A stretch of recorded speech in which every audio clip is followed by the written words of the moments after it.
What is going on, everyone? Commodore Lads here. Now today we have a special One Piece discussion video with my good man King Recon. We will be talking about the Egghead arc in the latest installments to come of the pinnacle of our literature, the greatest adventure story ever told, Ichiro Oda's masterpiece. But before we get into all that, I just want to get some business out of the way. If you are new here, be sure to leave a like on the video and of course subscribe to the channel if you haven't already. If you want to be part of the weekly experience when it comes to my coverage of One Piece week in and week out, y'all better go ahead and start doing that right now. Go and click on the bell Shandora while you're at it, and make sure to subscribe if you haven't already. Big shout outs of course to two individuals, the first of which is my good man Maj, who created the thumbnail for the video. If y'all don't know about my man Maj, the greatness that he puts in with the guys over at TCB, but just in general his own art, go and check him out. Links in the description below over to his Twitter, and of course over to any other pages that he has as well on his social medias. Go show Maj some love. And a huge shout out to Ricard Arts for allowing me to use their Bonney and Vegapunk arts as the talking icons for this video, so you guys can know who it is that's talking between myself and King Recon. For those of you who are not familiar with Ricard, they are to me one of the best ongoing fan artists in the game today, especially when it comes to their works with One Piece along with many other series I know and love. There'll be a link down in the description below to their Instagram page. Go show them some love and tell them that I sent you their way. With that all being said, let's go over to King Recon so we can kick this off and talk about the greatness that is to come in the Egghead arc. Let's go. Ladies and gentlemen,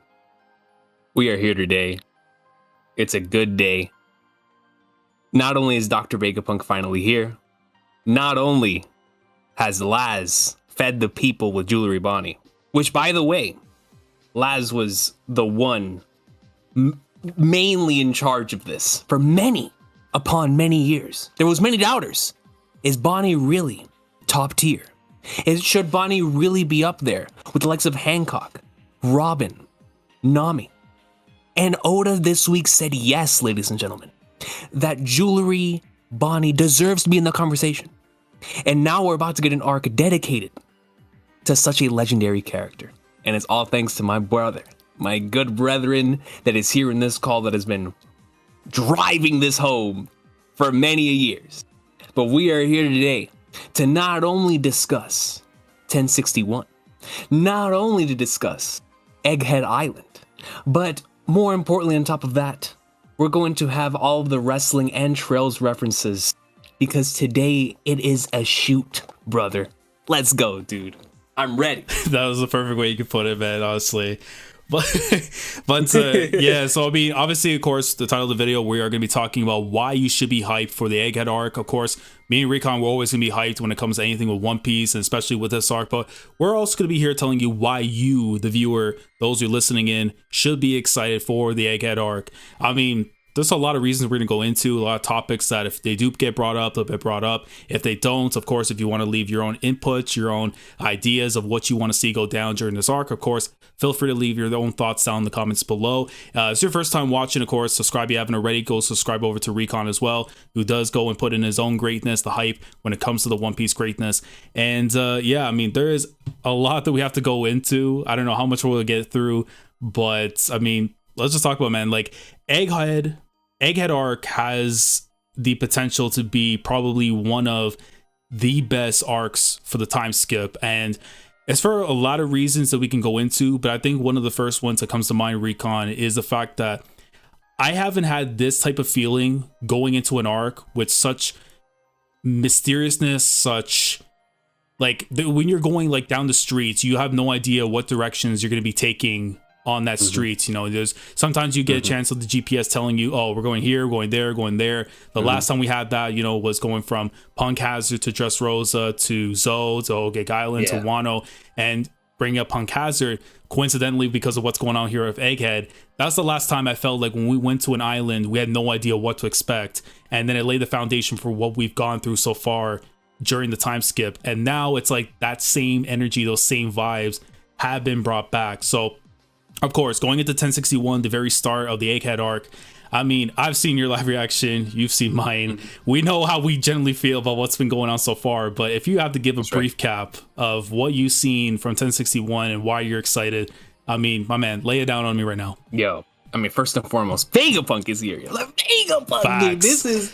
The doc is here, man. Come on, dog, like, it's insane. But if I had to make one comparison, going back to your analogy on the GPS, this chapter really was like how I always think back to Elden Ring in regards to the how special the adventure can be when you don't have a map, or at least Yes. you don't have like a direction in which you go. So you're forced to explore and find certain things. Not only that, Right, but right. also communicate with other people in order to find certain things. And I love that about that game. And that's something I really love about One Piece. And it going back to Thriller Bark, right? That was coming off of Eni's Lobby, where we all knew our next destination was Fishman Island. And there were so many detours that stopped us from going there. But the Thriller Bark one in particular was such a fun one because that was Oda finally having the opportunity to dip into his, okay, everything I love about horror movies or Frankenstein or big monsters, I'm going to One Pieceify it and have a blast. I feel that same way in regards to that, in the same way that Little Garden was to Fables, or an Elbaf eventually will be too, to Whole Cake Island Disney movies. All of that Oda just pays so much homage and One Pieceifies all these things that obviously he's interested in. We're about to see that with futuristic stuff, cyberpunk content, which I hope he watches the anime. So we can. I so we can really get hope some, that too. Yeah, I hope it does. so- I hope it you know what does. I mean? So we can get some references there. But Exactly. regardless, Yeah. for stuff that's in the future, like Mm. we already got Amelia Earhart introduction for Vegapunk, so it's like I wonder what kind of things is Oda gonna play around there in regards to the history of technology, showcasing that through the story, and of course, how is he going to One Pieceify all of the futuristic stuff? Because depending on which side of the table you're on, ancient civilization could very much have all of this futuristic technology, right? So I'm so excited to see what Vegapunk's going to offer, not only from a storytelling standpoint, but also for Oda just to have fun. And so just briefly, this chapter was amazing, mainly because it brought adventure piece to the forefront, but not just adventure piece. It brought possibility, lore, and waifu piece in one Yeah. chapter. It's just, I love it, man. And mystery piece is firing on all cylinders. We love to see it. Exactly. And it's like, again, like, you bring up the whole new island, new Avengers and stuff. It's something that I feel like we have been missing somewhat in the story. It's like, not to say that we haven't had that too, going from, like I said, with the arcs from Fishman Island to Punk Hazard, Dressrosa, Zoe, Whole Cake Island, Wano, et cetera, and stuff. But this definitely feels like, going back to what I was saying earlier about Punk Hazard, now that we're here, it's like this is uncharted territory. Even though these are things that we wanted to know for such a long time regarding Vegapunk, like 1,061 chapters, we wanted to know what is up with this individual. Now this individual, whether or not is this person or not, if you want to believe in the whole Punk 02 thing being a clone, if you want to go with Mycopian, which is maybe that's just a second suit that they're wearing, you know what I mean? Yeah. So there's a whole bunch of ways you can go with it. But I mean, for me and you who do love like Sonic the Hedgehog, Dr. Eggman, Robotnik, all that and stuff, I do feel like in some ways this arc, and especially the island itself, could possibly be inspired from that. So even with the cyberpunk stuff, or even with Sonic and everything, but the fact that we are going to get this stuff now with Vegapunk, I mean, there's so many things to go with it. Going to the end of the chapter and talking about them saying like, "Oh, you filthy pirates! Don't you know that I am the scientist and stuff that's working with the government?"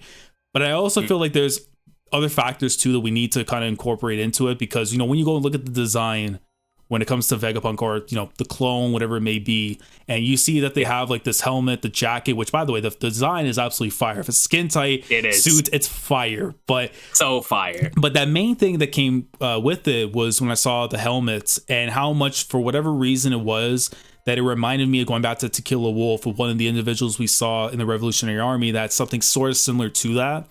And I was thinking to myself, and obviously you're going to give me an answer on this one, but do you view Vegapunk to be an enemy or an ally? And if you were to see him as an ally, could that be from a third-party extension, maybe the likes of the Revolutionary Army? Because we do know the fact that Kuma has had time spent with Vegapunk, of course, Vegapunk being the reason why he was transitioned into being a cyborg, a pacifista. Could that have been something that they had cohorted together? We know that Vegapunk's had connections before with Judge and with Caesar and everything, with the lineage factor, but we don't know like the full story from it. So could there be a chance that with Vegapunk, do we see them as in the eyes of us as the readers, and even through the Straw Hats, that they're going to be an enemy? Or is there a chance that they could be an ally, but it's going to be in a lot different manner than we first, or actually what we probably anticipate is going to happen just like I said in the reaction stream, I honestly do believe that Vegapunk's going to play the Mayuri role, where at first we're going to see this character as either right off the bat, like in this chapter, a character that's putting the, you know, experiments first and foremost at just like your normal scientists in other series. But the reason why I bring up the Mayuri comparison is when we first saw Mayuri, just like Uryu had a connection to Mayuri, Jewelry Bonney has a connection to Vegapunk. And I feel like once that happens, after that, Vegapunk will remain Vegapunk, but it'll be more in an ally type of role. Where like in a similar type of regard as Mayuri, where Mayuri could care less about our regard, but it ends up aligning somewhere down the line. You know what I mean? Where we have a similar outlook or a similar goal, and that will lead Vegapunk to ally themselves with us. But for right now, I definitely do expect, at the very least, some type of antagonistic force from Vegapunk. And that's going to be super exciting considering what type of toys are going to be here on the island. And like we were just talking about the Jewelry Bonney stuff, because that to me is going to be one of the most interesting parts about this, considering that was already declared so early that, not even just in this chapter, way earlier on too in the series, specifically looking for this character. But what's going to be super, super exciting about that is the lore, right? Like once Jewelry Bonney finds Vegapunk and we have that conversation, is Vegapunk from the Sorbet Kingdom? Do they have a connection that goes that far back? Or does Jewelry Bonney specifically want Vegapunk because Vegapunk did what they did to Kuma? Like, what are your thoughts on that? Because I find that entire thing to be super, super interesting on Bonney wanting to go after Vegapunk. Yeah, because I mean, that's like the one thing that does come to mind immediately. That's the whole stuff with Kuma, because then it's like, I can't envision that. I mean, again, because the whole thing we know of Vegapunk, the mines, the island and stuff is like 500 years ahead of its time. Obviously, maybe not 500 years legitimately, like in actual, like, it probably is. I mean, it could be. Here's the thing, though. I know people want to say like, oh, it's not true or not, but like, come on, this is One Piece. If we want to say an island's from like 1,000 years into the future and stuff, and Vegapunk's there, are you about to really tell me that this individual is not capable of doing something like that, bro? Come on. Facts, literally, right? You know, but in terms of all that, I mean, it's so interesting to me, Recon, because like technically we have two important people on this arc in this island that have a huge connection to the world government. So because obviously we know with Vegapunk, the importance there, lineage factor, this creation of the Seraphim, which we'll definitely get more into this and stuff with that, you know, the devil fruits and the lore behind them. Like we've been wanting to know the answer to that thing that that person asked Oda in the SBS, like, you know, how does it that Luffy's devil fruits already in the encyclopedia after he ate it? And, you know, alluding to the fact that Vegapunk's going to know something about it. So it's like, that's the one side of the coin. The other one being, of course, is what I've talked about for such a long time, is how Bonney, of course, having this connection to the government, that she's of some importance to them. Akainu having to go out and trying to claim her back from the likes of Blackbeard. And then, you know, the whole thing of, I'll never forgive you for what you guys have done and all that. So kind of just alluding that there's something a lot more deeper to it. And for those of you who have actually done your research and know stuff about, you know, the pirates that Jewelry Bonney is based on, because let me tell you this right now, Oda does not base people off of these individuals or whatever without a reason being there. Like, so when you talk about Anne Bonney, and we're talking about one of the goats of the pirate era with the Calico Jacks, the Mary Reeds and all that, you know, you are not just giving somebody that name just for the sake of giving it. Like, that's going to be something that's going to have some kind of importance, you know, whether or not this is going to lead to something along the lines of Bonney being this noble turned pirate, or maybe something else that happened that maybe ties closer to the actual history, but in Oda's own spin, in his own way. The whole thing when you bring up there with the Sorbet Kingdom, I mean, is interesting because maybe Vegapunk could be from there. Even though I think wasn't alluded to going back to Frankie pre-time skip when he went to that one island that was still in the Grand Line.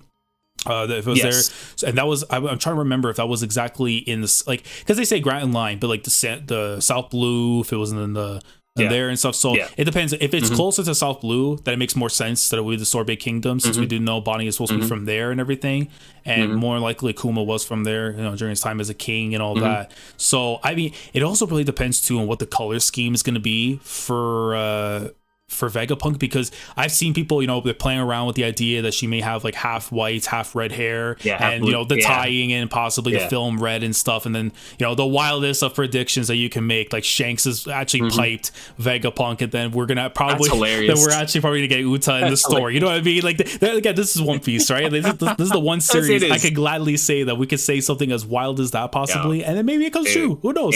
If that's the case, Shanks and Vegapunk's daughter, Uta's the goat. Can you imagine that? Like your father is one of the 4 greatest pirates on the seas, and then your mother has possibly the greatest mind of all time.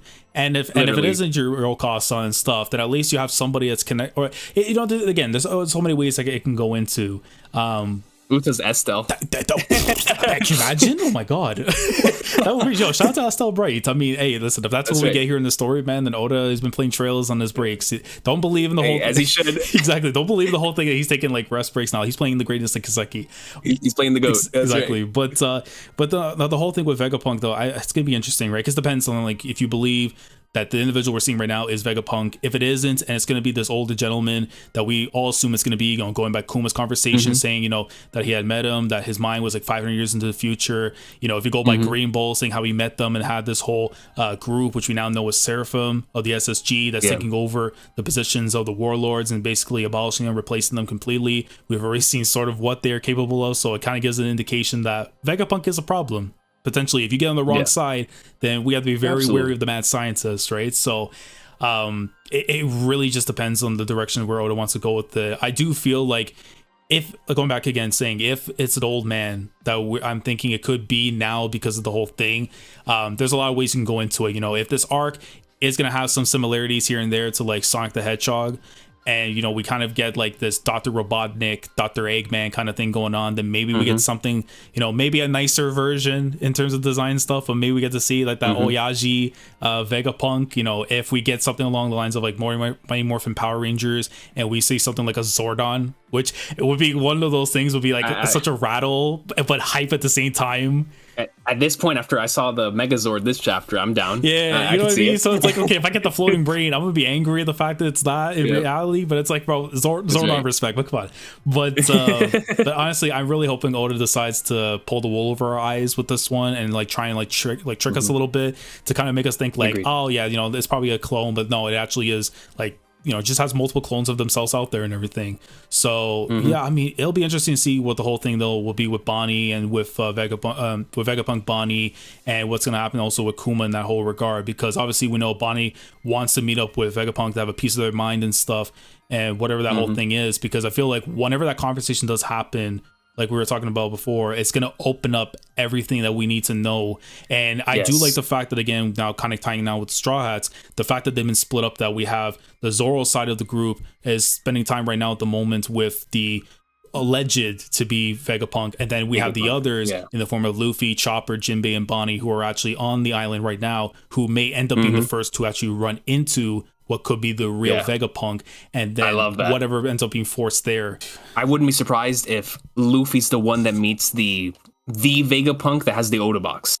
Where we actually see it on the side, we see the Oda box. And imagine Luffy sees a floating brain on some Aron stuff, and he's just like, yo, you want to join the group now? Yo, this is amazing, Chopper, look at this thing. Yeah, that's what I'm seeing. Yeah, that's the coolest thing. He's like, Chopper, take a load of this. We got to bring it home. Bonney starts kneeing it like Okada and Omega, and Luffy's like, what are you doing? Yeah, exactly. Prepare the Rainmaker and stuff. Yo, bro, imagine that. Do you think, going back to the Vegapunk, like knowing about the origin of fruit stuff, if Luffy goes Gear 5 in this arc, do you think like that's when we get something like really, really key, where Vegapunk, wait a minute, like that white hair, those red eyes, could you be the one? Like, are you the one?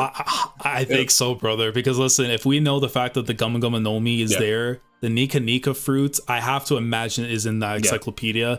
And then it's just like, we're going to just get like literally like real crazy scientist people that once you start talking about a certain subject, they will go on like a broken record. I feel like honestly that could be what ends up happening with Vegapunk, where it's like once they see that happen, whether it's Luffy fighting a massive Gundam or some contraption that they have there just to test them out and stuff, and then it's like that's kind of what leads into it, which I could see where after it goes into them becoming some like maybe not completely allies just yet, because I do feel like if there is a connection to the revolutionaries, then maybe that's what's going to end up leading to allies. But at the very least, you know, being on common ground. That's how I feel in some regards. Yep. Mayuri. Yeah.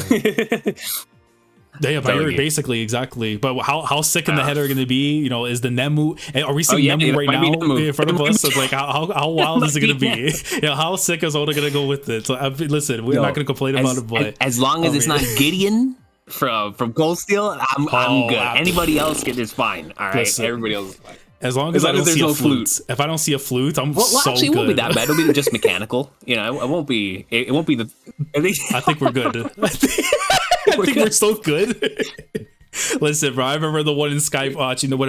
It's not the mechanic. You know what? I'm not gonna go into. I'm not gonna go into. We don't need that trauma on here. We don't need people that want exactly any traumas and stuff. Yeah, but no. On a serious note, like the possibilities of Oda playing around with that type of stuff, right? Like we only saw 12 and 2. And we saw the big mechanical shark, and so it's like I wonder if there really are 12, and hypothetically speaking, Vegapunk is this brain controlling everything like Nagato. Then it's like, how many of these are there, and is it going to be a thing to where one's a robot, one is like a beast, like a lion or something, one is this like a ninja? Like, are we gonna have 12 different versions of Vegapunk just all around the island, or are these things all going to be like maybe they don't have to necessarily be like the numbers don't necessarily to do with Vegapunk's bodies, but rather important things to Vegapunk, like experiments. Like I wonder if these numbers are experiments, or are they ways that Vegapunk can like transport and control these certain things? Like I'm super curious, because the reason why I bring this up is somebody brought this up in the afterthoughts for the 01 body, the importance of the 01 body for Vegapunk, since we just saw 02. And I was like, okay, if there is a 01, I think Vegapunk's the type of individual to modify their own body before they modify anyone else's. And so I think potentially 01 could be Vegapunk's actual body that has been modified. And the reason why I say that is because if Kuma was modified, and we saw that Kuma clearly was an individual that was not a cyborg beforehand, Vegapunk is probably the type of person to do that stuff on their own first.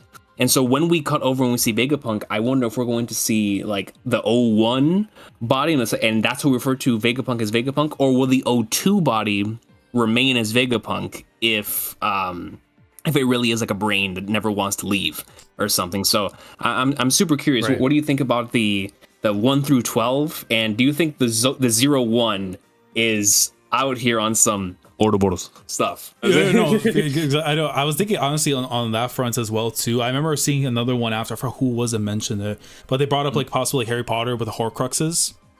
So yes. Something like that, where it's like these are all like, so it would more so do with the person that we saw at the end of the chapter saying that the Dr. Vegapunk. Maybe it could be something like that. I think like the Vegapunk force that we saw there, the 12, and then the shark, I would say are more so contraptions. By the way, that shark, I still can't get that out of my head, that double spread, whereas like it looks so menacing, and then you just turn the page and this shark is like something out of Disneyland. Seriously, you know what I mean? Oda. Like that's Oda. Like, and I love it. I really love it. Yeah, because I'm like, bro, I don't think it was, I don't know if it was a coincidence or not, but I think it was a few weeks ago I rewatched like Jaws, and I'm like, is this supposed to be like a foreshadowing now that we're gonna get the damn shark in here? Like, you know what I mean? Like, it's just absolutely crazy. Yo, that is actually hilarious. Like, imagine this thing, rather than it smelling blood, it smells like Frankie. Like it smells a cyborg. Like, oh my god, future technology. Yeah, imagine cola. You put the cola in the water. There's I'll take that. And then we find out. Can you imagine? That's the thing, like, because again, we talk about like, you know, characters having, and then it's good like a little segue into the next part after too. But you know, talk about characters who are going to benefit from this arc. Obviously, we know Luffy, Bonney, and stuff will definitely will. Frankie and Usopp for sure. Frankie and Usopp. I also think Chopper too at the same time. Even if the whole Doctor thing is very different in terms of what both Vegapunk and Chopper are. One's a scientist. One is actually trying to heal people. Even though I would think Vegapunk could do that too, but it's more on the scientific routes and stuff. But I do feel like even with Frankie, I mean, it would not shock me whatsoever if like something wild is like, oh, his cola can end up being used as a fuel to maybe improve some of the things that they're working on, the mechanics and all that and everything. So I mean, like, we're probably gonna end up seeing those kind of things. But kind of going back to the original thing in regards to, you know, the series of Vegapunks and all that. The Vegapunk series. I mean, that's the best way to put it, honestly. Awesome. I love that. You know what I mean? So like, I would hope though that I mean, listen, if there's multiple of the clones and stuff, I mean, then it's like we kind of had to expect it, because it's like if we know that Judge has all of these multiple clones and stuff of the Invincible soldiers and everything, Yeah. then it's like at the end of the day, Vegapunk has got to have like, you know, like an actual legit army just lying around in this whole island of multiple ones and whatever. But I would have to think like maybe something along the lines of like elite soldiers, or at least the elite, like I want to say like the Squad Zero, in a way where it's like these are the ones I can trust that will take care of things while I'm away. So maybe they have between a series of like 3 to 4 people, and that's the number 2 that we meet, and maybe the 3 and 4 on the island, and then the main one's just kind of resting away and stuff at the time being. So I could see it being like that. If it's not, then I think just to make it some more simplified, because I don't know if I can see Oda, even though he kind of did throw in more characters in this chapter regards to, like, you know, the Marines, with like Hibari, with Dahl, with Cruz, who, by the way, it's really interesting to see that he was actually in the cover story with Capone, which I was like, what? Like, he looked a little familiar. I mean, I had the Green Bull thing about him with his facial features and stuff, but I don't know if that's something that Oda wants to go with. And then now the other stuff that we found out with Hibari having the same dialect accent to Akainu. I mean, that's a whole thing. That's a whole thing we'll go definitely more into and stuff for the next phase. But in regards to the whole stuff now with Vegapunk, and hopefully I didn't lose my train of thought there, because I was going into the next thing. Dude, why you get your train of thought back? That Groose, that's 1043 Nika. You know what I mean? Like that's Luffy getting the jelly on his head, and that's Prince Groose. I'm telling you, that's the inspiration where it comes from, man. Man was a fan before he even knew he was a fan. That's greatest amazing. cosplayer of all time. All right, he was so ahead of his time, man. He was definitely 500 years into the future. That's facts. That's the real Vegapunk. It's Vegapunk 01 right there. Yeah. But I was gonna say, going back to it, I think to make it more simplified, if Oda wants to really focus in on like the lore, explain things here and there, I think you probably want to go with the 02, maybe have an 03 there, and then have the main one being like, whether if it's the girl, whether if it's gonna be Oyaji, Robotnik, Vegapunk and stuff. I think that's for me what I would like to see. If it's something else completely different, and we end up getting like this person right here, they just have multiple clones of themselves, because like, let's trick people, let's you know, we like, it's actually amazing you think about it, because it's like, imagine like I can go and send my clone out to go to a meeting and do whatever without knowing if it's a clone or not. You know what I mean? So if I lose that one, fair enough, I go with the next one. So if we're having 02, then at the very least we know that it's work for Vegapunk. They could chill on the island, do all the work they want to, and nobody can notice a damn thing about it. So I was just going to add on to that point in regards to Vegapunk like sending out other bodies that it already knows works, right? Like that, like you said, 02 probably the go-to. Like, okay, if I just want to go talk to someone, I send 02, and and that's going to be very interesting, considering if this really is going to be like Frankie obviously seeing this unit, or we're going to have the great conversation there. And in that same line of thought, going back to Frankie's flashback, I do wonder if we're going to be heading into a theme in this arc, because one thing that I compare to this island to is I compared it to Midgar from Final Fantasy VII. Okay. In regards to Midgar is the most advanced city in that entire place, but it's also the same one that's killing the planet. And I wonder if he already tackled that with Wano in regards to pollution and whatnot. But what I want to see is, how is Oda going to tackle taking accountability and responsibility for your creations again? Because he started talking about that back in with Tom and with Frankie and Frankie's flashback.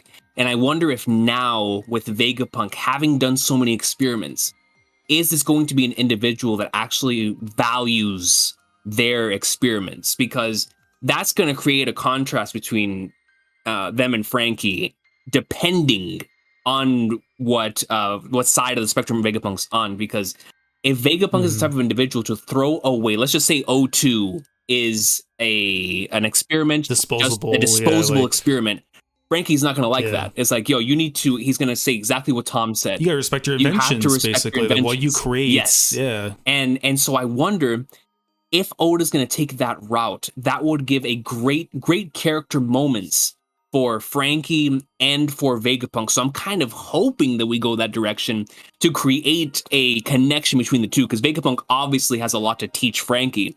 But in order to get to that, Frankie's going to have to, or Vegapunk's going to have to respect Frankie, or Frankie's going to have to gain the respect, or from Vegapunk. So it's going to be really interesting. And on that same line of thought, Usopp, dude, we all know Elbaf is coming soon. He was the original craftsman on the crew. Brother, I think this man is about to get some sort of like futuristic slingshot sniper type of thing, man. I truly believe my man's is about to have something gort coming out of this. Like it's gonna be something that's going to amplify his fighting capabilities, not just his fighting capabilities, but it's gonna up his confidence to where he's gonna go into Elbaf super hype, like, yo, I got this thing that is from 500 years in the future, and he's gonna be able to say that. Like, just imagine Usopp being able to go after post Elbaf and say, I have a weapon that people 500 years in the future aren't even gonna have yet. It's in my hands, and not only that, I have 800 people, 800 giants all behind me. And so it's just going to add on to the legend of Usopp to have this weapon that's from the future while also carrying the greatness of the past in the Tontadas and the giants. And so if Oda wants to play around with that too, I am all down for that, man. I am so down for playing around with all these concepts now that we're on this island. And because that is what makes it so interesting, right? Is we're in an island that balances the past and the present. In order to appreciate the present, in order to get to where you want in the future, you have to appreciate the past. And so this is going to be our opportunity, like we said before, to learn about the origin of fruits and all that stuff. But also, all that information is going to lead us into the stuff that takes place in the future of the story. And so the Frankie stuff, though, the possible Pluton stuff, if Vegapunk really already saw like the blueprints and stuff of that nature, like, we go back to Wano, right? And we think about why Oda didn't show more from Pluton. Obviously, that's Endgame. But do you think Vegapunk has information on the Pluton stuff? Do you think Vegapunk cares about the Pluton stuff? I would have to think. It's one of those, like, it's a 50-50, like, yes or no. Like, when I think of, like, Pluton, right? It's like, okay, maybe they may not have known, like, they know about the ancient weapons and stuff and everything, but actually, like, seeing it, actually, you know, having the details, the blueprints. I mean, if they had known the blueprints, I mean, they would probably have been able to remake it, I would imagine. Like, you know, or the world government would be saying, yo, you got to build that for me again. I can't find the original, go find that for me. Yeah. Or again, maybe, or with it's like, again, if they are the all-seeing, whatever it is, right, and they know that it's in Wano, but they can't go there because of reasons, right? Because obviously it's one of those things where you can't go and just destroy Wano off the map. Like Lucia, maybe you can get away with it, but there's no way I think you could do with Wano. It's almost like saying you're trying to get rid of, let's say, for example, Elbaf, right? Like, people know that's the strongest military in the world. That goes disappearing. Okay, we have questions that need to be asked. Someone sees something in the sky, you're not erasing the world. You know what I mean? So in regards to that, though, I would say maybe Poseidon and Pluton know, but I want to go out on a limb and say they may be aware of something like Uranus. Because I think it'd be one of those things for me where it's like, let's say for us, obviously Caribou is aware of the two. We know that at some point in time they're gonna find out about the third. I think it's a fact I don't want to accept, but it's going to happen. And whoever this benefactor is gonna be, whether it's Blackbeard or if it's gonna be a whole completely different person, which would be insane. Oh yeah. Wait, who? I said crocodile. Like he's always plotting. Crocodile. I mean, that would be some Giga Brain stuff there for him. I mean, unless the other crazy one could be like Doflamingo's literally plotting from Impel down. It's Akainu could be Akainu's like these weapons. Exactly. It's like, you know, like I picked a great time to be the fleet admiral and stuff, and he's out here cooking all these weapons. That's right. I mean, if you want to do it to one of those like we've had the characters, you know, talk about before, you know, with Pluton going back to like Water 7 and his lobby, to Poseidon with Fishman Islands, and then Uranus hasn't been the one that's been talked about enough. But now we're in an arc where it's like, again, very futuristic. We might have already seen it. Damn, if we actually have it right now in Im's possession, I mean, it's like, goddamn. Yeah, dude, let me ask you. I haven't spoken to you since that chapter drop. Do you think that was Uranus? For in 1060, that's so tough to say, because it's like, okay, if Uranus is the thing about the sky and is, you know, the god of the sky, then it's like it has to be. So check me out, yo. So think about it like this, right? When we go back to the NL cover story and we see the straw hat, we all assume the first time we saw the straw hat that was a UFO. The second time around when we saw 906, we saw the giant straw hat, and we were like, okay, then this must be the giant straw hat that was in the Space Pirates NL story. Now, though, that thing they looked up at the sky was definitely looked like a giant straw hat to me. And so, as somebody who really loves the idea that the ancient weapons potentially, especially if Pluton ends up being like a ship that is extremely like literally 500 years in the future or something around that. It's like something around those lines. If Uranus is an alien spaceship, or at least like in One Piece terms, whatever that means, like if it's something from the future, but that name is attached to it, an ancient weapon, and yet it's futuristic, I think that you're absolutely right. I think that if that is the case, and whatever just destroyed Lelucia was Uranus, and it is actually a futuristic weapon, then Vegapunk, that's going to be the one. That's going to be like the Wind Dragon of Ra, where Vegapunk's going to be like, I want the that. Wind Dragon. You know what I mean? He's gonna be Merrick. It's Merrick just hunting it down. Like, yo, I want it. Of course. But most certainly, like, if that really is Uranus and it is something from the future, why wouldn't Vegapunk be interested in it? But it would be super interesting if Vegapunk, rather than being interested in it, wants it just to experiment with it. You know what I mean? It's like wants it in classic scientific fashion, just to play around with it, see what can be done. At this point, depending on how old Vegapunk is, how old do you think Vegapunk is? Oh my god, that's, you know, I mean, after that appearance, oh my god, if it's over like 25, man, I mean, that would be great. But I mean, if they've been there for like a long time, that's I mean, I mean, it goes against what my copium is right now. But at the same time, I'm gonna go and say on a limb, man, younger than 800 years. I would say around the 800-year mark. Like, if at least somewhere there in between, like between like the void century to now, some point in time, right? Me too. And me too. Yeah, I'm right there with you. It's got to be, for me, it's between the 800-year period and when Nolan died. So like somewhere between like the 800 to 400-year mark, I think Vegapunk was born. Yeah.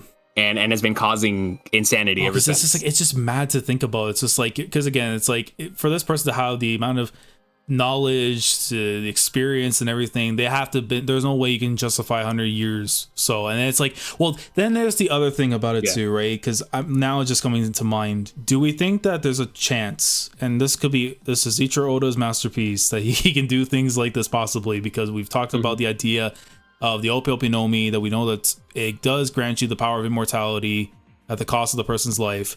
Is there a chance that somebody, the previous user, it doesn't have to be the one that, you know, eventually led into Law's hands, or if it was him from before, but do we think that something may have happened that led to Vegapunk gaining the immortality of the Ope Ope no Mi, to explain why they've been around for that long? Because if there are still a human being, Recon, if that body is still preserved, fine, it could be an Oyaji, or they could be in their prime and stuff, and they could be around, or brain, and they could be around for as long as they possibly have been, then that would explain for why they've been around for that long. And I think that's the best way you can justify it. Because I mean, listen, man, we can eat our Wheaties, we can go and have a fruit bowl or whatever, a salad, where it may be. There's limitations to how far they can take us to the promised land. So like the Ope Ope no Mi, I mean, if you want to really play around with that and show that someone has gone through and done these things, then there's no other person I think that fits that role better than Vegapunk.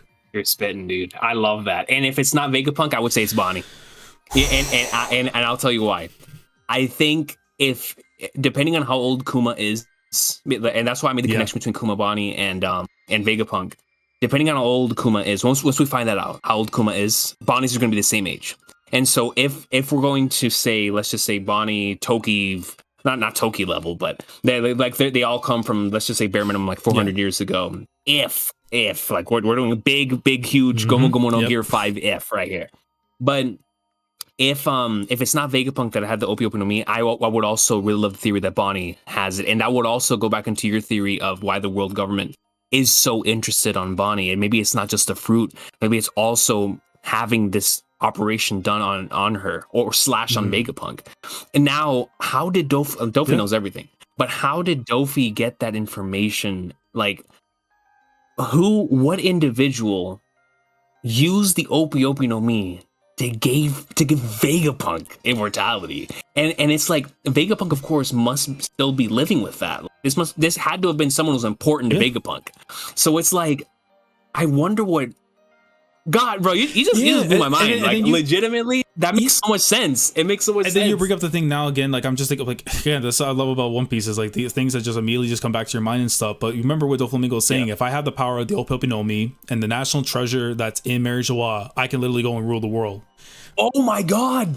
Yes. So then I'm thinking to myself, if somebody like Vegapunk has the effects of whatever it may be, and then it ties into that. So then here's the other thing now that comes into it, because that doesn't mean that it's limited to possibly one person. Like once the fruits thing's been used, it's there you go, you're immortal, and then whatever happens.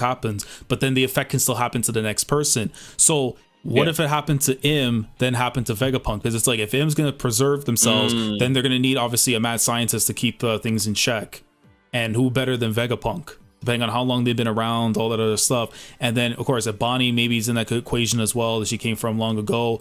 Again, I also could see the idea that if we're going to play into the Anne Bonny stuff, where they were a former noble turned into a pirate, maybe not exactly a world noble to a celestial dragon, but something where they were still under royalty. I would say maybe something similar to like Cavendish, but a little bit maybe more important. And then something ended up happening afterwards that led to them knowing things they shouldn't have known. And then that's where the importance kind of ties into it. Oh my god, bro, I had to interrupt you. Sorry, dude. What about Sorbet Kingdom got cleansed? What about the Sorbet Kingdom got? Yeah, well, that's the thing, because it was the thing. Because remember, there was a conversation, I think, when Bonney was under the Connie persona, and they were like, "What are you talking about, Sorbet Kingdom?" I'm pretty sure that, we'll fact check it after and stuff, but I'm pretty sure they said something like the Sorbet Kingdom, like what? And it was never like really like delved further into it. So it's like maybe they just thought like it existed, like, and then it fits perfectly there with him. I think, bro, legitimately, bro, because think about it like this, right? What about if Kuma and Bonney, let's just say the same thing happened to Lucia, happened there, but they managed to escape the from that, which is if what you were saying earlier was true, and they were a queen / member of royalty, was Bonney, and then Kuma, of course, we know, was a tyrant, and so that event could have changed them and turned them into what we know them as now. What has me so interested, if that is all true, and once again, this is all a bunch of ifs, but that's what makes One Piece so much fun, maybe, is the ifs. Yes, and exactly. It's like the connection to Vegapunk, because now you blew my mind earlier with the Doflamingo thing. Doflamingo saying about the immortality thing and the national treasure, that is fascinating, because if what we saw in 1060 was the national treasure that he was implying, that the WG's their national treasure is, in fact, the most devastating weapon on the planet, which is Uranus, that would mean that, oh my goodness, dude, Uranus might be something that and I'm not gonna say it's necessarily like passed down through the generations, but because it fell into Im-sama's lap from potentially somebody who had the Opi Opi no Mi all those years ago, then who's like, who the Black North is Im? Who is Im, yo? Like my brain is just like melting at the seams after you said that, because it just makes so much sense to me if the national treasure is Uranus, because it's like, what more would the king of the world want than to have the weapon capable of destroying like islands at a single or whatever it is, right? Whether it's the map fruit, like Fresno says, shout out to Fresno, or shout out to Fresno, or the flippin' or Uranus. It's like, whatever it is, the capability to wipe out anything in existence at a snap of your fingers is what any king of the world would want.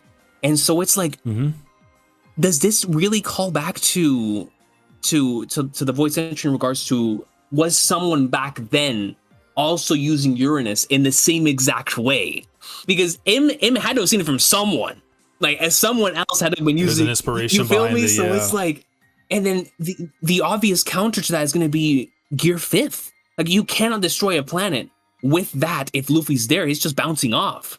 So it's like, oh my god, dude. Yo. I was gonna say too, going back to it as well with the whole Nika fruits and everything, with I think of like counteracts and stuff. Because if I would say the most likely situation for that is more than likely Im has to be over 800 years. I think that's almost a thing that has to be, if they even have with or without the immortality. Honestly, I feel like they have to be from that deep. Like, agreed. You know, we go back to, was it the tree of Ohara, the tree of knowledge and stuff, was for like 1,000 years or 4,000 years. That's like the most known period of like existence and stuff. So like whatever it may be that they've been around, they saw the stuff that happened. Because I do feel like if the giant hat, if it's not the Uranus, then it has to belong to some point in time with the Joy Boy.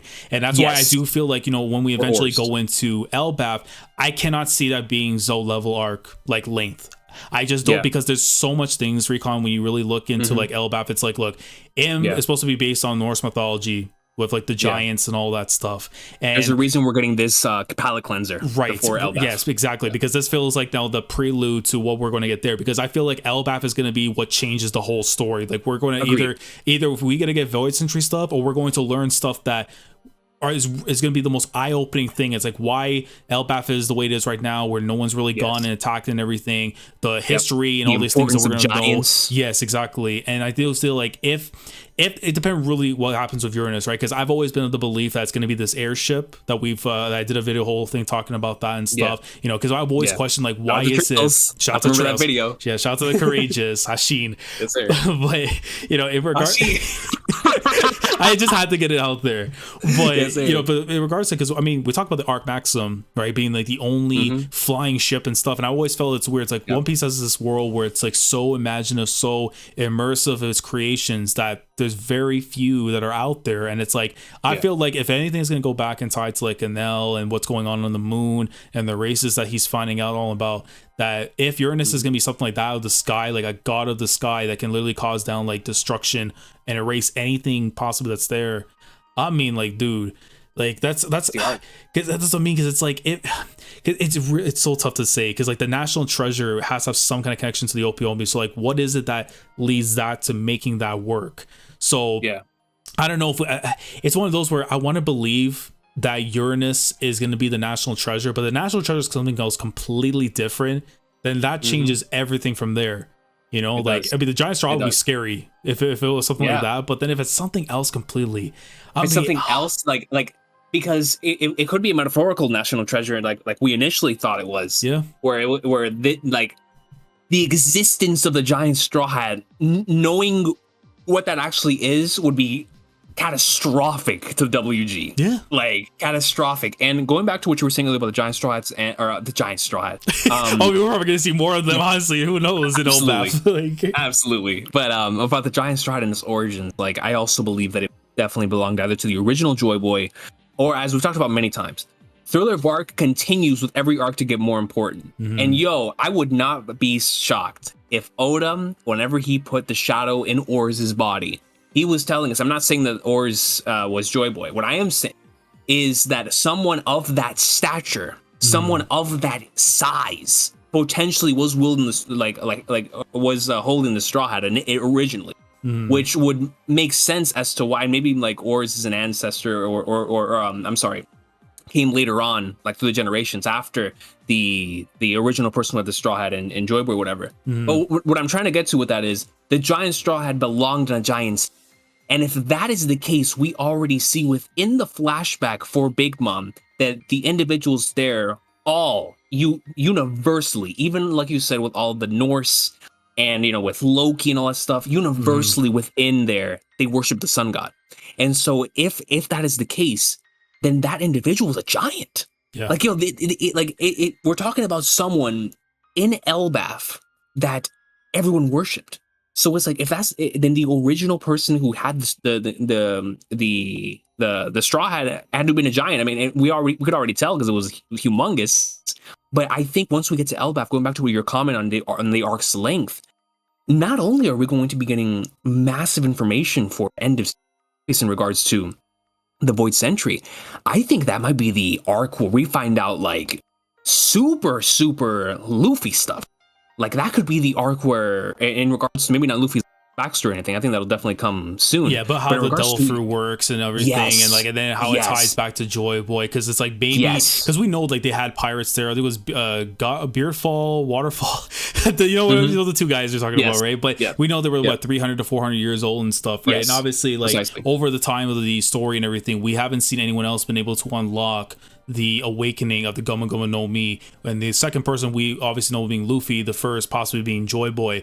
But who's to say that we don't know that there's someone out there, or at least there's history that's in Elbaf that's going to lead to like it feels like in some ways like almost like kind of like God of War, even though I'm so like very menisco in the franchise, but you would probably know a little bit more into it. How like you talk about the likes of like the Thors, the Lokis, the Mjolnirs, the Zeus and all that, where they might have been firmly aware of those things. I hope Oda plays Ragnarok before he writes Elbaf. That'll be a great thing. I mean, honestly, if he does that, I'll go and play God of War myself. You know, and it's gonna be crazy too because we also look at it like I mean, this more so whenever we do eventually talk about Elbaf. I mean, but when you have someone by the name of Loki running an entire empire of giants, I mean, I just can't look at that and say, yeah, I mean that place is definitely fine. Let's just steer away from there. Yeah, Laz, let me ask you this: in regards to the now that we're on the concept on the topic of giants, do you think that Vegapunk's one of his biggest failures is not being able to properly gigantify individuals,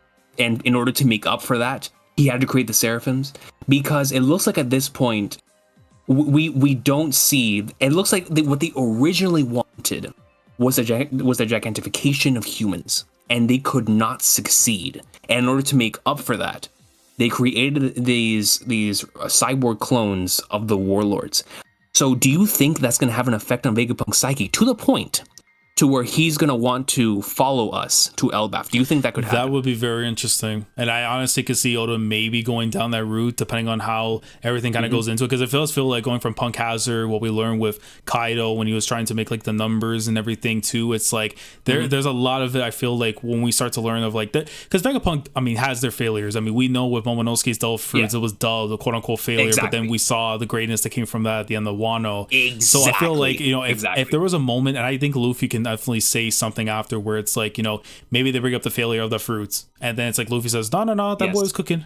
Like, you know, he figured it out. He was cooking. Like, oh, it's like the failure. He wasn't awesome. He was a huge dragon. You know, he had a red shirt here, but I mean, he still figured it out. You know what I mean? But I do think that is a very interesting thing to put in, where it's like, you know, they step away for a little bit to go to Elbaf after, and then see for themselves, you know, for their research and just learn more things. Because I also think too, at the same time, and I know it's more so like more copium on my part because the fact that we didn't get Yamato coming into the crew, but I do feel like this is going to be something where Vegapunk is one of those characters who I would feel may share a similar trait to Yamato, where they've been cooped up, literally stuck with their research, doing things their entire time, that they don't know how to like properly interact with people, being able to actually form conversations and see like the world around them because they've been so focused on their research. I mean, a person that's able to do the things that they are doing right now, creating the Seraphims, being responsible for, you know, delve through encyclopedias and the research into everything that's going on. I'd be very shocked that they actually have a friend that they go and see on the weekends for a drink or two, you know what I mean? So I do think that, you know, from Luffy and them, because again, any person that he meets afterwards, they, you know, technically become friends. They start to see the other sides of things and stuff. And I do think that's something that Luffy may be able to bring out of Vegapunk, that they were never able to kind of get that for themselves from another person, possibly because they've been stuck in this lab just doing work the entire time. So if that is a possibility of something happening, I think it's more so I would see Vegapunk kind of forcing their way after the interaction. And it's gonna be weird because it's like, I don't know if we consider them like allies and stuff technically, but yeah, of course, following them around, which then goes into the other part after, because I would love for this to be the case. And again, Oda can just tell me, you know what, it's not going to happen. But do we see Bonney rolling up with them afterwards as well, going to Elbaf? Like Law? Like Law? I could see it, dude. I honestly think, because it's like, bro, the fact that she's come here alone, as she said, we don't know what's going on with her crew. There may be more information that we're going to find out afterwards. But I would be devastated if it's like, okay, I got what I needed and I'm gonna bounce. You know what I mean? So like Luffy's be like, nah, you know what? Why don't you come through? We'll get some food and a pizza or something. You know what I mean? Like, and then it's like, now you got to join up and help me out liberate an entire island full of giants. You know what I mean? So that's right. I think if I was if I was in Oda's position and I had a fruit like that, I would keep her on the crew for as long as possible. Because I want to experiment and have as much fun with aging the Straw Hats as I see fit. We had this conversation before too about the Luffy, when we see him when he's older and everything. Yes. You know, because we don't know what's going to happen to him at the end and stuff. So at least we can get that for him. Yes. Look at it this way, Laz. If Smoker's on Egghead and Smoker runs, let's just say the Straw Hats run into Smoker, and Luffy has, even though he could body me, but let's just say that he has like that internal thing, like, oh snap, it's Smoker, and then out of nowhere it's like Bonnie's like, watch out, and and just ages them all up. Luffy runs up to Smoker, he's like, hey Smokey, it's me, and he just turns around and starts boxing, like, yo, who are you? Like, yo, it's me, Luffy. Like, oh, exactly. You're not the Straw Hat, you know. So it could create for not only comedic stuff, but that them being aged could be to this arc what the body swap was in Punk Hazard, where it could be like the fun thing in this all the characters look older. And maybe they sound the same. Maybe they sound older too. That would be a lot of fun. I mean, that would be awesome actually to see. Like everyone's just getting older and stuff, and then like even let's say the dream doesn't happen where they're all together at the end and stuff. At least like in that arc, we get to see it happen and everything. So you get to see them older, and then they seem like as they're younger. Like you remember that one cover page where it has like everyone like and their current selves and then the younger selves. It's on my wall. Bro, that would actually be so fun to see. Like just all the mini bees and stuff running around and everything. Oh my god. Yes, dude, I have that poster on my wall for that very reason. I love that color.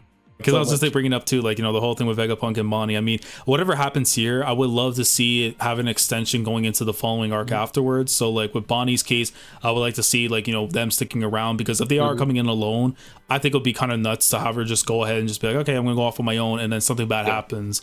And I don't think that would be the case with Luffy and them, especially like depending on what connections there are there afterwards with Bonney. You know, we know I talked about the idea that maybe that they have something there with like Whitebeard and Ace and stuff, and that, you know, we know that Bonney has, I would say, like an admiration or a respect for Luffy, because obviously in the viz we saw that you know, she was like thankful for, you know, saving me and stuff. We saw at the end of Dressrosa where she was glad that she was in the same generation as Luffy and Law when they had taken down Doflamingo back at Dressrosa. So we know that there is a respect that's there, but it's not like an outward like expressive enough. It's kind of like, you know, I wouldn't want to put her in the category of like a tsundere, even though there may be little parts here and there that kind of like shows off that there could be a chance of that. And I think that's probably Luffy tax there. Like he kind of just brings that out of everybody that he meets up with and stuff. So I definitely would like to see that where like he's able to get her to kind of just stick around for a little bit longer, because I do feel like we are due to know more stuff about Bonney, and the only best way to get that is having her now with Luffy and them. And it'll be the perfect companion, because like we always have a companion in these long sagas. And how awesome would, especially like I said before, if Bonney has if the Sorbet Kingdom is more important story than we actually initially anticipated, what better than to have someone like that on the ship to provide not only this awesome fruit, but to also give us all of that information in regards to the lore of the series. The more that we continue to learn about her, and even if it's only for one arc, like let's just say hypothetically speaking, if it's just for Egghead, Oda's gonna go all out. Like, bro, I can't imagine just holding back. Like that, you're in the final saga. It's time to go in, bro. Like, Vegapunk was, if this was old Oda, like in regards to the Oda of waiting and waiting for payoff. Oh, he will do it. He will wait, bro. We wouldn't have seen Vegapunk for like a year. Yeah. But because this is final saga Oda, the last like 7 chapters, I've seen things I never thought I would see. Bro. Like Vegapunk was in this. I cannot stress it enough. Vegapunk's in this chapter. Now that I saw Vegapunk, he's in final game mode. He's anything in final is possible mode at this point in time. And it's like in that same regard, Laz, what do you see happening with the Marines on this island? Like how involved do you see them happening? And this before you answer, because I want to hear your thoughts on this. I received in the afterthoughts a comment, one from Presno, who, shout out to Presno again, said that shout out to Presno again, yep. Hancock's Seraphim is going to be here and is going to fall in love with Luffy, and it'll be a hilarious. Oh my god! Oh, blood in my eyes! Though. Could you imagine like, and what I mean by that is the character like goes up, she's boxing, she sees Luffy's like, Luffy, and so she immediately becomes an ally. Oh my god! But what happens after that is whatever other Seraphims show up. One of them, this was another comment brought up by someone else. I'm trying to remember the name, and I apologize for forgetting. But someone else in the afterthoughts brought up the possibility of Helmeppo taking one of the Seraphims, because he's the one who brought it up, taking one of the Seraphims and going to rescue Kobe by himself. And I think that's a very interesting scenario, because that's going to cause more chaos for the WG. Because what is it going to say in the paper? Helmeppo of the Marines takes one of those things to go take on Blackbeard and loses and or escapes. So that's going to cause even more chaos if that happens. And so I apologize. So I was going to go back to the Helmeppo thing, because it also opens up another olive branch, or I guess like another route that the story can go into if we want to take our time going to Elbaf and stuff. And, you know, Oda talks about, oh, we have 3 to 5 years, but in reality, we know him. We got another decade to go. Like, you know, he can see his daughter anytime he wants. Right now, we're the children that matter at the moment. I'm half joking when I say this, but in regards to the whole thing with Helmeppo, I would like to see something where, because again, he brought up the fact that the base at the G14 is not too far off from where Egghead is. I think there could be a chance that if he goes and sees Luffy there, he may request, and it would bring up something, Recon, that you and I have talked about before, that there may be a possibility that it could happen.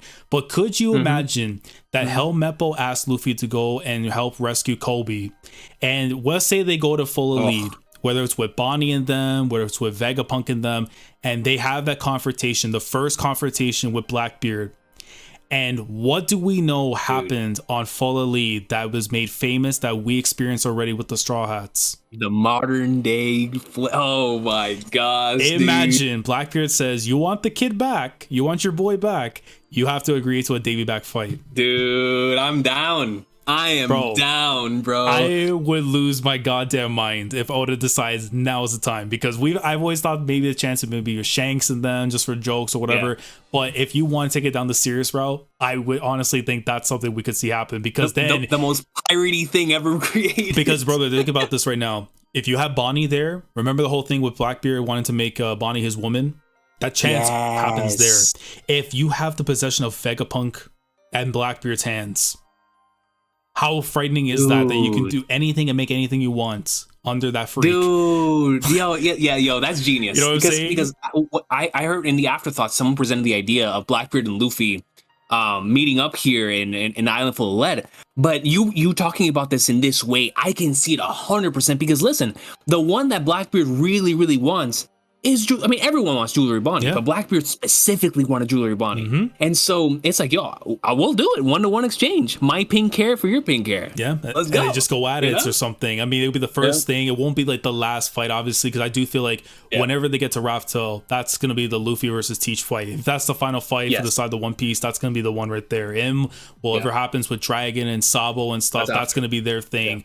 But the fight for the throne, that's going to be Luffy and Teach. But I would not be surprised if we actually get to see the first interaction, and maybe they find a way to kind of get by where they can get Colby or something, or again, there could be a loss. We can end up losing Bonney or Vegapunk or something afterwards, being taken in possession, and then it's like, okay, after then we have to deal with it like grown men and stuff.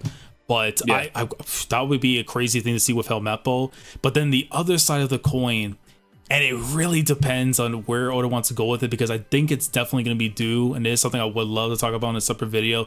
But the idea that Kuzan might be a part of Sword, because that is the other thing I can see that can save Kobe, because we know Drake right now at the moment has no contact with anybody, so I would assume he's trying to get his way to Full Elite to go and help them with Kobe and stuff. And then maybe that's there when we see what's going on with Aokiji.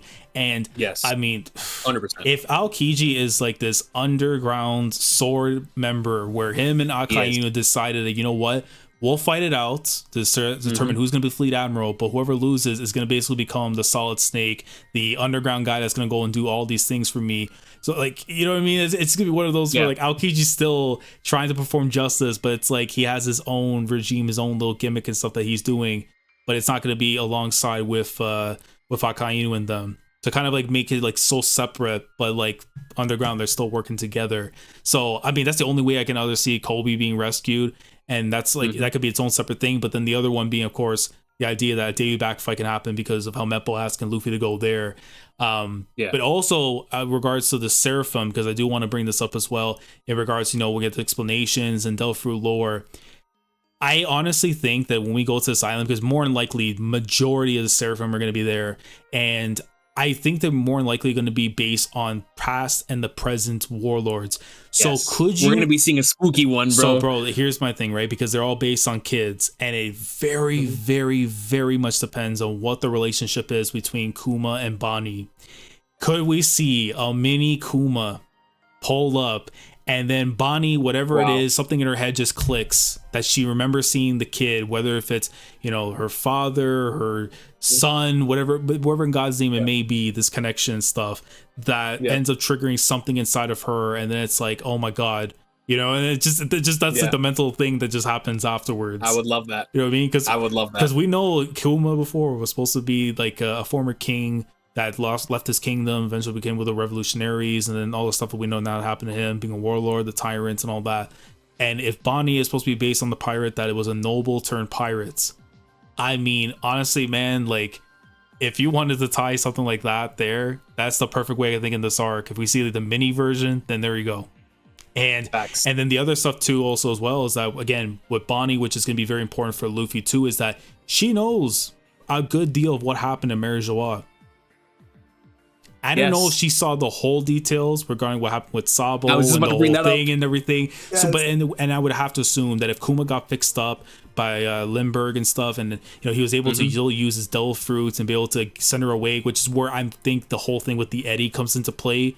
Whereas that when she was getting shot out, she ended up being hit by the Eddie and then trapped in there afterwards. So that's what I think happened too. Right. So, and because we know a few days had happened, maybe it's one of those things, because we do know with Luffy and all the rest of the Straw Hats, and even with Perona, is that when they got sent flying because of the traveling, they basically, like, it was a few days before they reached their destination. So, I mean, that's the most easiest way you can probably explain exactly what happened to Bonney in that moment. She saw what happened with them during the escape. Kuma got her out of here, and then afterwards they found themselves stuck in this eddy where they coincidentally ended up finding out they were going to be with the Straw Hats after. Dude, yo, I am so down with that theory. Not only am I down with literally everything that you stated, but especially in regards to the Seraphim and Bonney connection and all the crazy ones we're about to see, because now that's going to give us once again another opportunity to see the truth between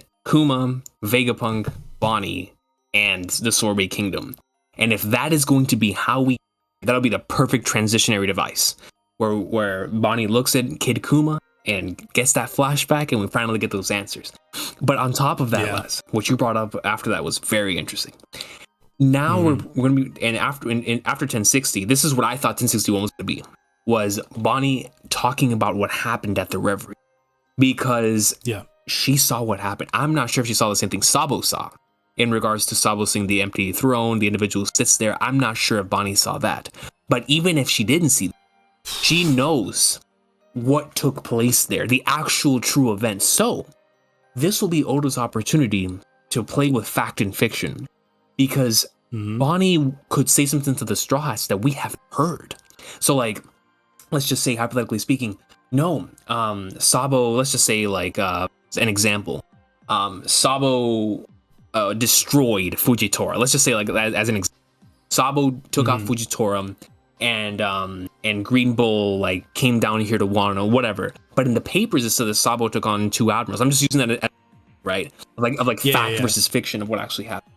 And so, in that same regard, I wonder how Oda's going to play with that, because this is going to be someone who experienced all of this firsthand. We don't know how much she experienced, but how are we going to get that information? Because we've gotten into a scenario where, do you think that Bonney, let's just say Chopper or Jinbei bring something about Sabo, and Luffy talks about that, and then Bonnie's like, oh, you know that guy? He's like, yeah, that's my brother. Do you think that's how Bonney tells Luffy this stuff? Or do we wait the entire arc, Laz? And the final thing that we hear getting into the next island when we have no choice, because what I think Oda's going to do is into the Yakuza 0 approach, where we're going to have this switch perspectives. You know what I mean? So right at the end of the arc, we're going to hear potentially Bonnie speaking about what actually is about to happen, like what actually happened at the Reverie, and that's when we switch over to Sabo, and we start the whole, like, crazy Yakuza 0 type of storytelling. So what do you think about that in regard to the, like, when is Bonnie gonna reveal that? Because that's gonna be important. That is going to motivate Luffy to want to go out and save Sabo and or do something about this whenever he finds out what actually took place there. Yeah, you know because it's like, bro, like, honestly, because I think with Luffy, like, he doesn't want a second scenario to happen again. What happened with Ace? You know what I mean? Because, like, he knows, like, how much, like, ended up like that ended up screwing up with him after. And, like, I still feel like we even though he's kind of felt like he's already tackled his issues with Ace, going by how things went with Tama and Wano and everything, I still feel like because it hasn't really been fully delved into like a challenge and stuff, like have you really gone over it and stuff? I think that's kind of like where it's going to come down to. It's like the maturity level for Luffy. It's like, is he going to go out there and try and stop what's going to end up happening with Sabo and everything? Like, you know, if he wants to go down what Zoro was saying before about the whole, you know, he's had his own adventures and you let him be and stuff. I mean, you kind of have to let it happen. Yes. So it's like, it'll be very interesting because I do feel like the moment that he wants to do something, and let's say this is what Bonnie's explaining at the end, what happened, it would not surprise me, because this is One Piece and we want to like move the story forward, that we would get a news coup that same day and it said Dragon invades Marijoa, and then we find out like Sabo is now with them, because it depends highly on what you feel the scenario happened at La Lucia. Because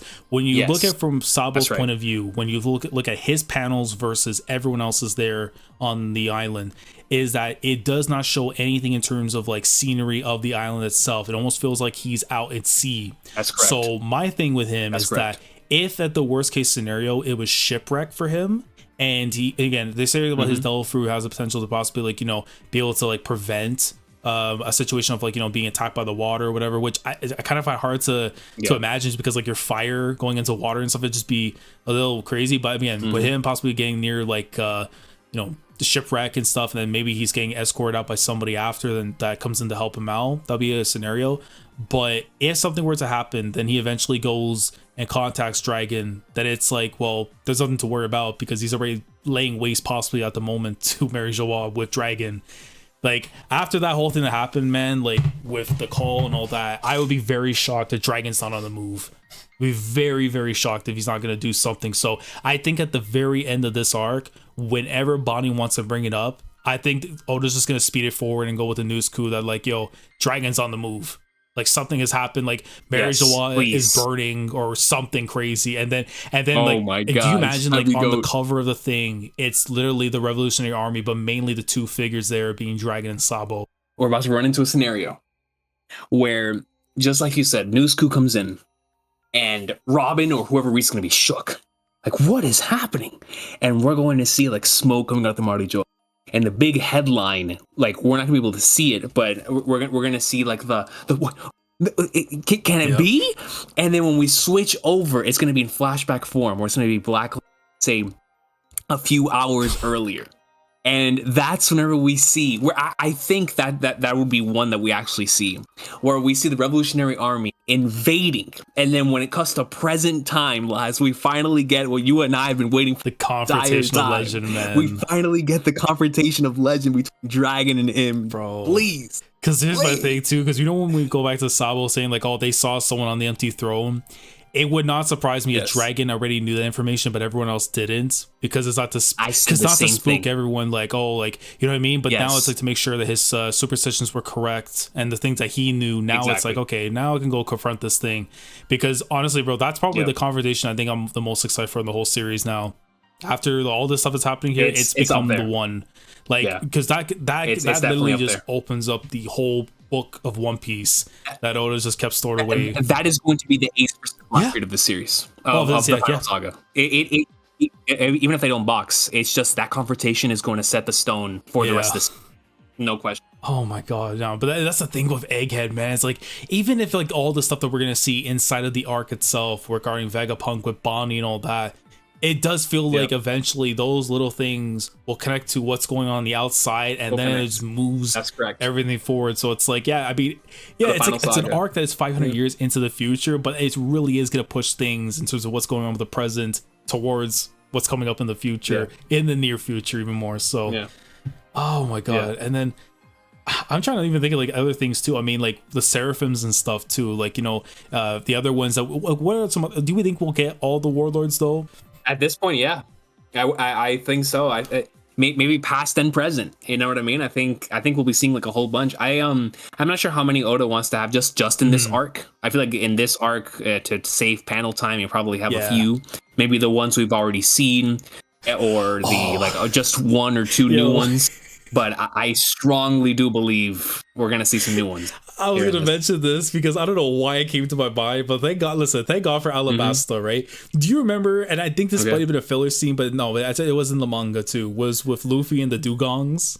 Yes, yeah, that was in the manga. Bro, can you imagine this moment, right, where Luffy goes and sees the chamber, like he's trying to look for food with Bonney, and he ends up running into all these Seraphims, right, who are they only answer under the commands of whatever's going on there, but Luffy's just him, right? So can you imagine him just doing with the dugongs, just like they're trying to command them, like do this, do that, like can you imagine? That would be so goat. And then Vegapunk walking in is like, what are you doing? Like, what are you doing? Dude, that would be so awesome. No lie. I'm gonna be dying. It's like, hey, copy me. It's like a mini Vegapunk, like a mini Buggy, a mini like Boa, Kuma, like you know what I'm saying? Crocodile. He goes up to Hancock. He's like, oh, hammock, and she just like blushes, but she doesn't know why. She's like, oh wait, what? And then Buggy is like, oh, it's you, Buggy. The glass thing. Dofi, he just like wants to swing on him. Like, Dofi, what you doing here, dog? Like, and he's the complete opposite of what he actually is as a person. Like he's actually a crybaby or something. Could you imagine? Yeah. Oh my god. Moria. See, a lot of possibilities. A lot of possibilities. Yeah. There, man. I just don't know why they came to mind. I'm like, bro, like that. I'm like dugongs. Like it just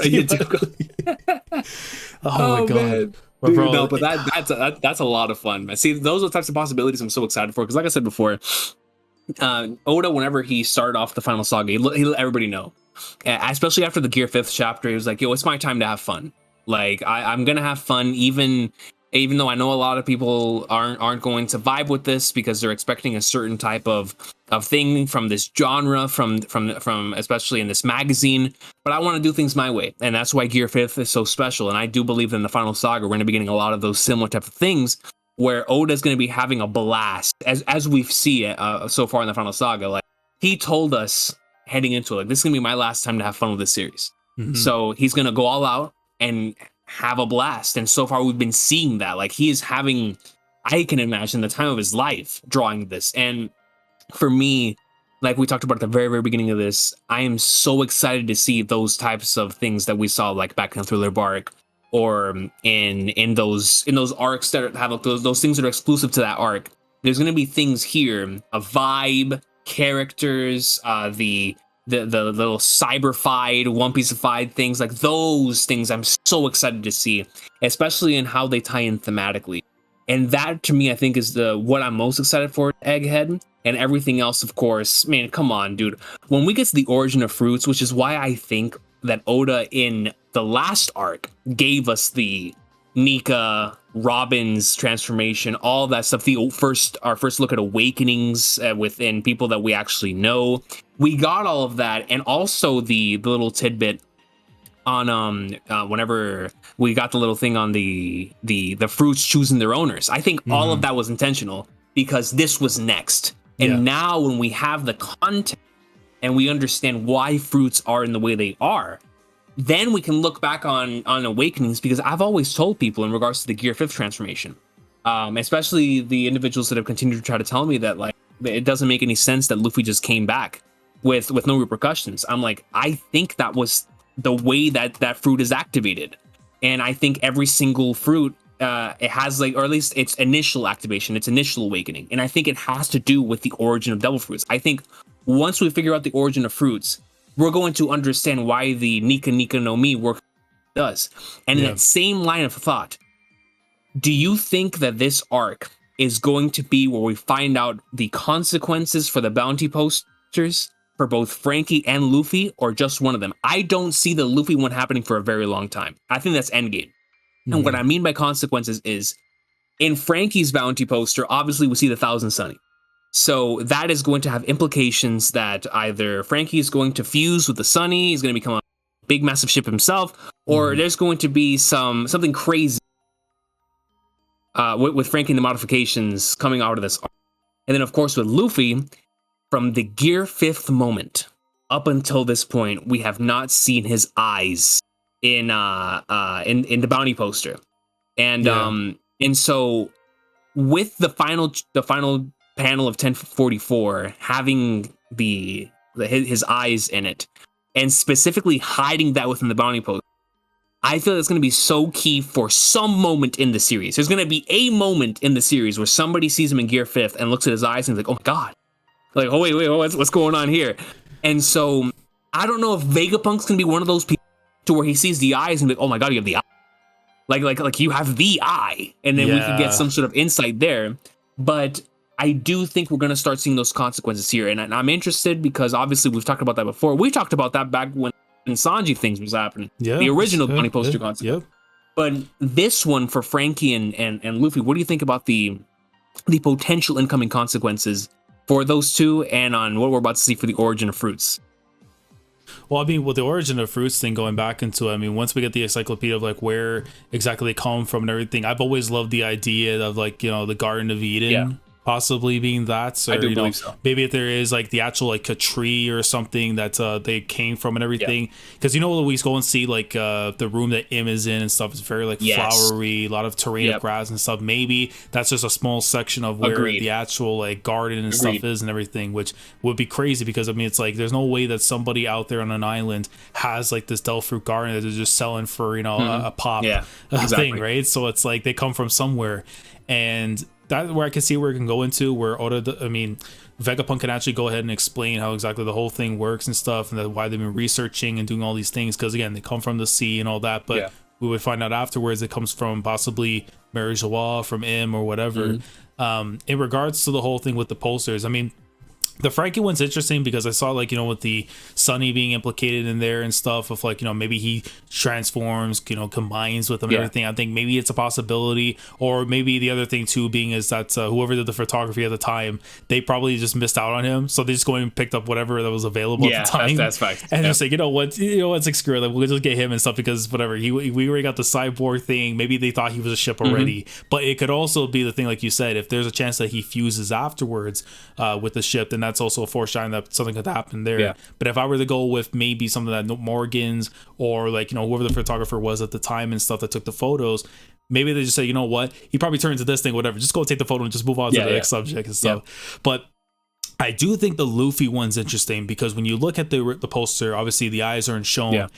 I think it would honestly be an even bigger problem if the eyes were shown, because of what you were saying. If someone were to look and find out of what's happening, then it's like, oh god, like then Luffy's gonna be literally hunted down. You know how the wanted poster was only alive, only dead. Like he has to die. And I think that was his only saving grace, because the Gorosei would have seen that Luffy shares the same eyes as Im, and they would have been like, wait a minute, like I think that's the reason why they haven't sent the entire fleet at this man, is because the eyes were covered.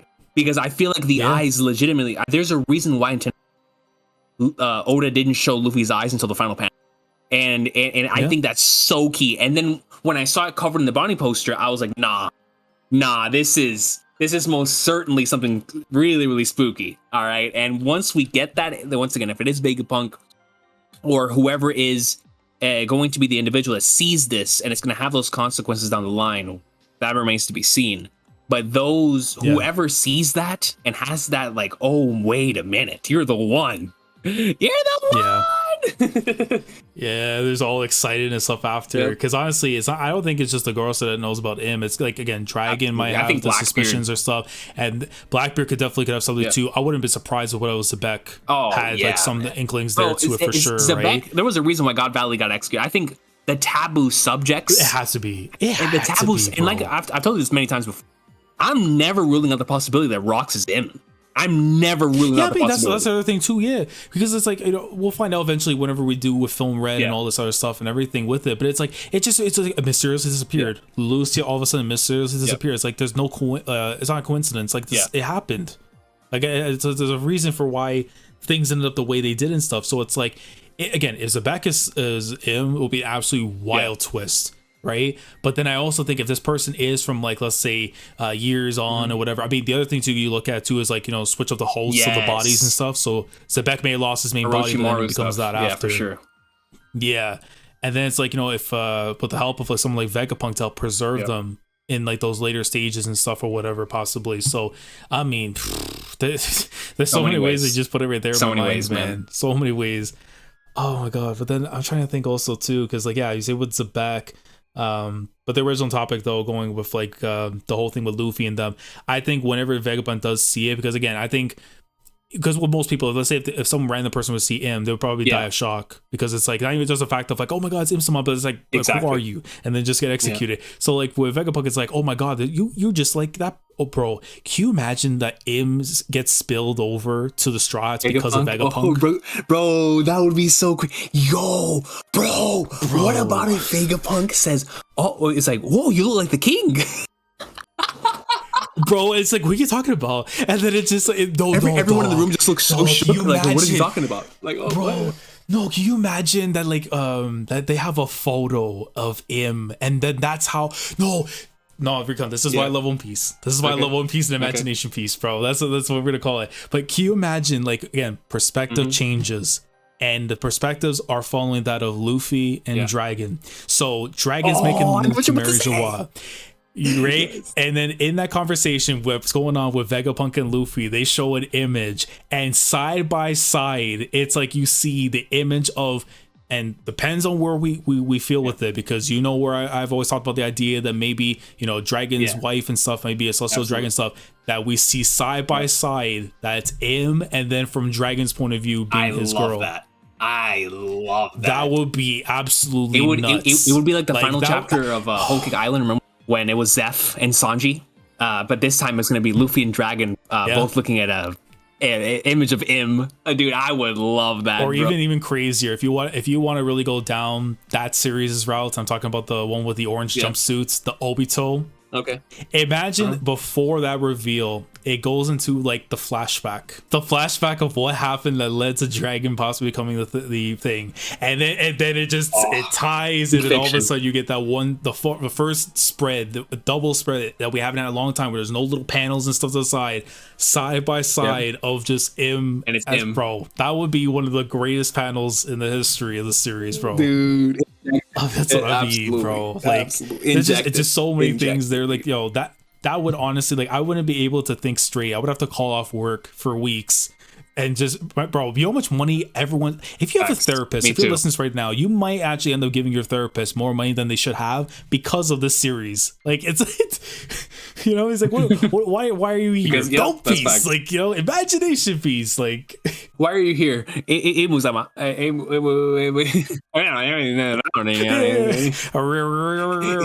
saying? He's like, I understand. Vegapunk, and goes like, this individual goes by the code name Ryujin. It goes by the code name, bro. It actually would be so mind-blowing, man. Like, just think of that scenario happening where it's like, that's how it gets the reveals of Im and stuff, but then it's like that could also, we could wait till Elbaf, because it's like, let's say like that's when we go there, Dragon's gonna slowly start making his move on the outside, and then that's how, because again, the whole but that makes sense. It's so weird though, man, because it's like if you tie in the Im, I'm saying the Im Norse mythology with the giants and stuff or whatever, you know what I mean? That's like the only thing I can say that kind of disprove it. But then again, if it's based on they know Nika, and so if Luffy goes Gear 5, they're going to immediately know. Like the elders that are there that knew the original, or at least saw like some. Oh, because because the body changes. Yeah, I was just thinking right now that would make that'll save it. That saves it. Imagine, oh my God, they say, "Oh, we knew Nika, and we knew Nika's friend or whoever." And then that could also lead into Im, if we believe that Nika and we're like connected, right? Which we all believe. So Elbaf could be the one too. Every arc after it could be literally the one now, man. It's actually scary as hell. And it just makes total sense too, because I like I've told, Oda's exploration of gods in One Piece is just going to be humans with extraordinary abilities that could not be explained, and so those are the individuals in this series. Somebody who can create fire, somebody who, like in Wano, were referred to as like these sorcerers, these individuals that have like no place, and what they're doing is inexplicable because they just don't have the knowledge, they don't understand it. And so I believe that all of those individuals were referred to as that back in the day. And so what better way to explore that than in the island that is inspired by Norse mythology and all of that stuff, right? Like, it would be so cool to get the origin of all of that there, while at the same time also finding out more about Nika and Instant Messenger right then and there. Like, it would be so good. And then it would, I wonder though, if that's the case, is that knowledge like passed down to Loki and them? Not necessarily Im, but like the like Joy Boy Nika stuff, but they're aware. You know what I mean? Like, because it's so close off of a nation too, man. Like it would not surprise me that Exactly. they were holding knowledge. Like we know with Wano and the Kozuki family with the poneglyphs, they probably have something inscribed in the walls of some cave or whatever, maybe, or the kingdom. Because again, I always talk about. I mean, this will be eventually when we do talk about more of Elbaf and stuff about like, you know, the giant tree that's in the middle of the island or so. And if let's say at least was Sky Island or something, and that's like, you know, like Jack and the Beanstalk, you know, the giants in the kingdom and everything, like maybe that's where we could also see those things come into play, and we learn more of the connections with Joy Boy, the Nika, all that and stuff. So man, my mind is so blown, man. And we talked for such a long period of time, but no, this was amazing, dude. Facts. No, yeah, this was heat. I'm leaving this call feeling ascended. Absolutely, bro. Like I don't even know how I'm gonna edit this properly after hearing everything we just talked about right now. And I think we got a majority of the topics that we need to. But yo, Recon, I appreciate you coming through to have this. And I know for a fact this won't be the last time, because whenever a thought comes into mind, it turns into like for people that are watching this and stuff and are listening in, man, like this is literally what Recon and I's conversations are literally like. One little topic that could probably be for someone like a passing conversation, it could become literally a story you can tell with all this stuff. That's just the beauty when it comes to One Piece, man. You have your own feelings and thoughts of where things are and stuff that you may like or dislike. But at the end of the day, man, when One Piece is on the tongues of every person that wants to discuss it, good or bad, man, it is the talk of the town. And it's going to remain that way, whether it's another 3, 5, 10 years, whatever it is. One Piece is king. And if this conversation doesn't prove that to you, man, then I need you to do better. It's just such a special series to take apart and talk about and think about because of the way that Oda writes it. Like, just off of 1059, we could have come on here and had a massive conversation, but then he dropped 1060 and 1061. So it's like we just continue to get these chapters filled with talking points that we have no idea when they're going to happen, and they could all be connected. And that's what makes the series so special, is finding those connections.